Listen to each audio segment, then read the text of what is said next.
Монголчуудыг өөрийн нүдээр харсан Унгарын эрдэмтэн монголчуудын талаар ийм бичиж үлдээсэн нь хадгалагдан үлджээ.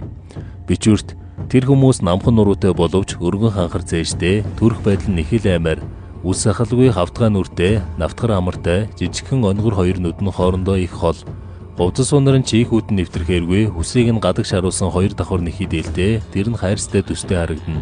Ширийн юм уу төмөр дуулахтай, зэр зэвсэг нь гэвэл тахир сэлэм, ном саадаг хоромсог зэрэг бөгөөд төмөр бас ясан зэвтэй. Манахаас 4-3 урт сумтай ажээ. Хар юм уу цагаан туг нь адууны хэлхсаар хийсэн цацагтай. Жижигхэн биетэй боловч маш чирэг мордой, эмээлтэй эмээлгүй унах бөгөөд тэдгээр нь алс газар давхиж хоол тэжээлгүй явж сурсан байдаг. Дахгүй хідэж янгир ямаа мэтэл уул хавцал агуугаар торлгоо давхина.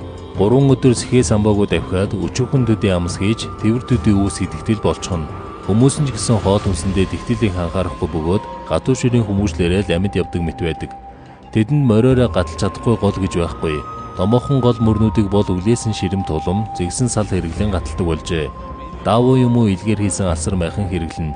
Тэд үе олноороо байх боловч буурлан буусан газраас нь чимээ шуга хэрүүл маргаан юр үл сонстно.